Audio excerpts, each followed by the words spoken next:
കൃഷി ലാഭകരമാകുന്നതെങ്ങനെ അല്ലെങ്കിൽ ലാഭകരമല്ല എന്നുള്ള ഒരു ഉത്തരമായിരിക്കും ആദ്യം ലഭിക്കും അല്ലേ?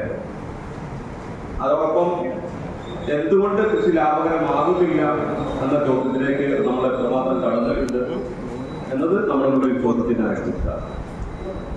ഏത് കാര്യവും രണ്ടു വശമുണ്ട്. ഈ പറയുന്ന പോലെ വിപണിയിലുണ്ടായിട്ടുള്ള വലിയ വില വ്യത്യാസവും ആവശ്യകത സംബന്ധിച്ചിട്ടുള്ള പിന്നെ കാലികമായ മാറ്റങ്ങളും ഒക്കെ തന്നെ അത് നമുക്ക് പരമ്പരാഗത കൃഷിയെ ബാധിച്ചിട്ടുണ്ട് എന്നത് യാതൊരു.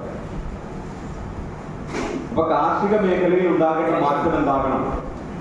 പുതിയ കാലഘട്ടത്തിൽ നമ്മുടെ പ്രദേശത്തിന്റെ പ്രത്യേകതകൾ അഡ്രസ് ചെയ്യുന്ന കാര്യത്തിൽ നമുക്ക് എത്രമാത്രം കരുതലോടെ ഇടപെടാൻ കഴിയുന്നുണ്ട് എന്നൊരു പ്രധാനപ്പെട്ട വ്യക്തിയാണ്. നിലയിൽ കൃഷി ഓഫീസർമാരെ, പ്രത്യേകിച്ചും പ്രിൻസിപ്പൽ അഗ്രികൾച്ചർ ഓഫീസർമാരും ഡെപ്യൂട്ടി ഡയറക്ടർമാരടക്കമുള്ളവരെ വിളിച്ചു ചേർത്ത് ഈ ജില്ലയിലെ കാർഷിക പ്രശ്നങ്ങളെ കുറിച്ച് കൂലങ്കഷമായ ചർച്ചകളിലാണ് നമുക്ക്.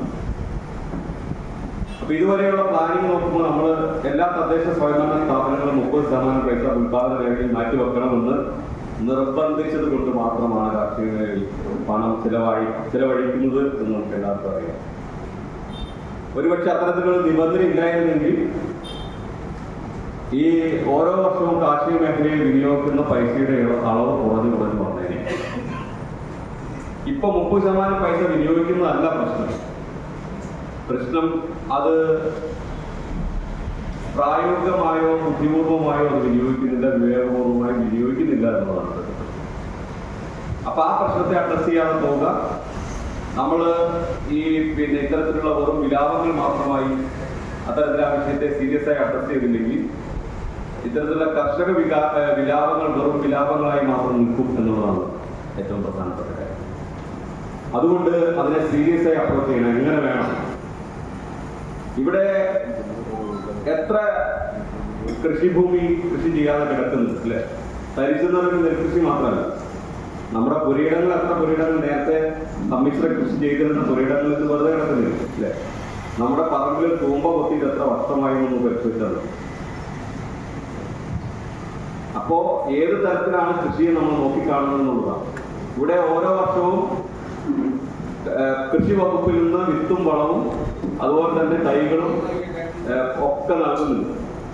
ആ നൽകുന്ന തൈകളൊക്കെ മുളയ്ക്കുന്നുണ്ടോ, അതൊക്കെ തന്നെയും വിളവെടുത്ത് നമ്മുടെ മാർക്കറ്റുകളിലേക്ക് വരുന്നുണ്ടോ എന്നുള്ള ഒരു പ്രധാനപ്പെട്ട വിഷയം. അത് പരിശോധിക്കണ്ടേ വേണ്ടേ? ഓരോ വർഷം കൊടുത്തിട്ടുള്ള ചെലവഴിക്കുന്ന കാശിന്റെ കണക്കെടുത്ത് നോക്കുമ്പോൾ നമ്മൾ ഞെട്ടുക. ലക്ഷക്കണക്കിന് രൂപ, കോടിക്കണക്കിന് രൂപ ഓരോ വർഷവും നമ്മൾ ചെലവഴിക്കുക. നെൽകൃഷിക്ക് ജില്ലയിലാകമാനം നെൽകൃഷിയുടെ കൂലിച്ചെലവിനായി മാത്രം മാറ്റിവെച്ചിട്ടുള്ള 6.25 കോടി രൂപയാണ്. ഇന്നലെ പറഞ്ഞു 75 ലക്ഷം ഉള്ളൂ. ഞാൻ ഇന്നലെ 50 ലക്ഷം കൂടെ അധികമായി വെച്ചു. ഇന്നലെ പ്ലാനിങ്ങിന് വേണ്ടി ഇരുന്ന സമയത്ത് അവർ ജില്ലാ പഞ്ചായത്ത് 1,75,00,000 വെച്ചിട്ടുള്ളത്. അത് നെൽകൃഷിക്കാർക്ക് സഹായിക്കുന്നതിന് വേണ്ടി, കൂലിച്ചെലവിന് വേണ്ടി അവർ പറഞ്ഞ 2,32,00,000 ഇന്നലെയും 50 ലക്ഷം കൂടി കൊടുത്തിട്ടുണ്ട്. അതുപോലെ തന്നെ തരിശിന്റെ കണക്കെടുത്തപ്പോൾ ഞാൻ ഞെട്ടി. വളരെ കുറച്ച് തരിശ് എഴുതുന്നവർ നമുക്കിവിടെ തരിശിന്റെ കണക്കെടുത്ത ഏകദേശം 4,000 ഹെക്ടർ തരിശ് എറണാകുളം ജില്ലയിലുള്ള. അത് നെൽകൃഷി മാത്രമല്ല, മറ്റിതര തരിശായി കിടക്കുന്ന ഇടങ്ങളുടെ കണക്കാണ്. അപ്പൊ നമുക്ക് കൃഷിയെക്കുറിച്ച് ചിന്തിക്കുമ്പോൾ നെൽകൃഷിയോടൊപ്പം തന്നെ മറ്റിതര പച്ചക്കറി ആണെങ്കിലും നാണ്യവിളകളാണെങ്കിലും ഇടവിളകളാണെങ്കിലും അത്തരത്തിലുള്ള കൃഷിയെ പ്രോത്സാഹിപ്പിക്കുന്നതിന് വേണ്ടിയിട്ടുള്ള ഇടപെടൽ നടത്തുന്നത് അത് വിവേകപൂർവമായ നിലപാടാണ് സ്വീകരിക്കുന്നത് പരിശോധിക്കേണ്ടത്.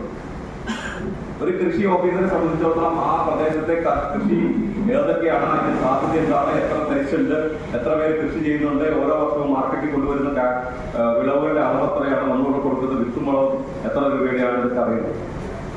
അതിന്റെ ഒരു സ്റ്റാറ്റിസ്റ്റിക്സ് കൂടി ഈ ദിവസങ്ങളിൽ വളരെ സീരിയസ് ആയി എടുക്കാൻ ഇന്നലെ തീരുമാനമുണ്ട്.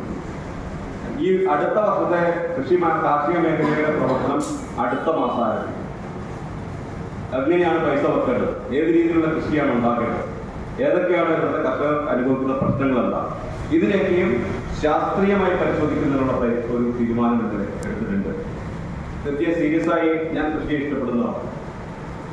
നമുക്ക് ഭക്ഷണം കിട്ടാതെ ജീവിക്കാൻ കഴിയില്ല എന്നുള്ളത് യാഥാർത്ഥ്യമാണ്. പക്ഷെ നമ്മളിപ്പോൾ വേറെ ആരെങ്കിലും നമുക്ക് വേണ്ടി ഭക്ഷണം ഉണ്ടാക്കുമെന്ന് വിചാരിച്ചിരിക്കുകയാണ്, അല്ലേ? അതാണ് നമ്മുടെ വലിയ പ്രശ്നം. നമ്മളെല്ലാവരും മടിയന്മാരായി മാറിയെന്നുള്ളതാണ്. അപ്പൊ അത് മാറിയിട്ട് നമ്മളെ വെറുതെ കിടക്കുന്ന തരിശാക്കി കിടക്കുന്ന കൃഷിയിടങ്ങളെ സ്വന്തമായി ചെയ്യാൻ പറ്റുമെങ്കിൽ പാട്ട വ്യവസ്ഥയിൽ ചെയ്യുന്നതിനുള്ള ഇടപെടലുണ്ടാകും. നമ്മുടെ കുടുംബശ്രീ അടക്കമുള്ള വലിയ സംവിധാനങ്ങൾ വർഷങ്ങൾ ഓരോ വർഷവും കൃഷി ആവശ്യത്തിന് വേണ്ടി മാത്രം എടുക്കുന്ന കാർഷിക വായ്പ എത്രയുണ്ട് കണക്കെടുക്കണം. എത്ര രൂപയാണ് അവർ കാർഷിക വായ്പയാണ് പറഞ്ഞെടുക്കുന്നത്? എത്ര പേര് കൃഷി ചെയ്യുന്നു? എവിടെയാണ് അവരുടെ കൃഷി? അന്വേഷിക്കുന്നു. അപ്പൊ ഇത്തരത്തിലുള്ള പ്രവർത്തനങ്ങളൊക്കെയും നമ്മള് വലിയ തോതിൽ വലിയ ഓണച്ചന്തകൾക്ക് ഓണത്തിന് നടക്കുമ്പോൾ നമ്മുടെ ഒരു കാഴ്ചപ്പാട് ഒരു ചിന്ത ഈ നമ്മുടെ ഈ ഇലഞ്ഞി പഞ്ചായത്തിൽ കൃഷി ചെയ്ത സാധനങ്ങളൊക്കെ കൊണ്ടുവന്ന് വളരെ മനോഹരമായി വലിയ വിഷമൊന്നുമില്ലാത്ത പച്ചക്കറി കൊണ്ടുവന്ന് വിൽക്കുന്നു എന്നാണ് മാർക്കറ്റിൽ. രാവിലെ പോയാൽ അറിയാം എവിടെ നിന്നാണ്, ഏത് മാർക്കറ്റിൽ നിന്നാണ് ഈ മാർക്കറ്റിലേക്ക് വരുന്നത്. ഞാൻ പറഞ്ഞത് ശരിയല്ല. അതുകൊണ്ട് ഇത്തരം കാര്യങ്ങളൊക്കെ തന്നെ നമുക്ക് മോഡിഫൈ ചെയ്യേണ്ടതുണ്ട്.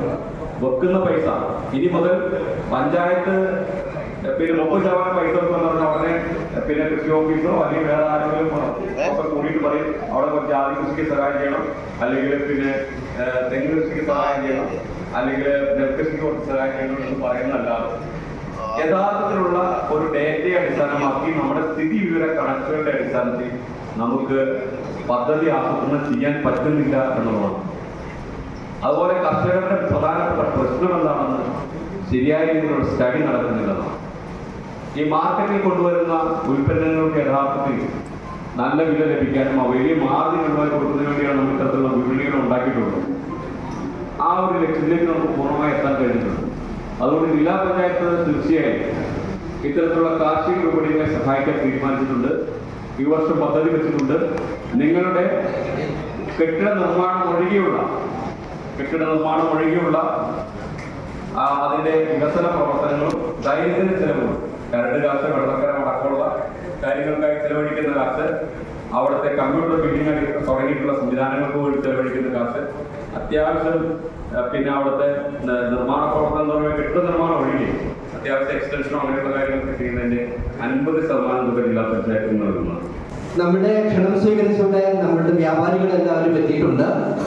അവർക്ക് മികവിനുള്ള അംഗീകാരം നൽകുന്ന ഒരു ചടങ്ങ് കൂടി നമ്മുടെ ജില്ലാ പഞ്ചായത്ത് പ്രസിഡന്റ് നിർവഹിക്കുന്നതാണ്. തിരക്കുകൾക്കിടയിൽ സമയം മാറ്റിവെച്ച് ഇവിടെ എത്തിയ അവർ ഈ ചടങ്ങിന് ശേഷം ഒരുപക്ഷെ എവിടെ നിന്ന് പോയേക്കാം. എല്ലാവരെയും അവർ പേര് വിളിക്കുന്ന ഓരോരുത്തരും മുന്നോട്ട് വന്ന് നിങ്ങളുടെ ഉപഹാരം സ്വീകരിക്കേണ്ടതാണ്. Johny Mathew Kollappally, Gopalakrishnan Nair RG stalls, Gopalakrishnan Nair, Vijay Kurikkattupara CMR vegetables,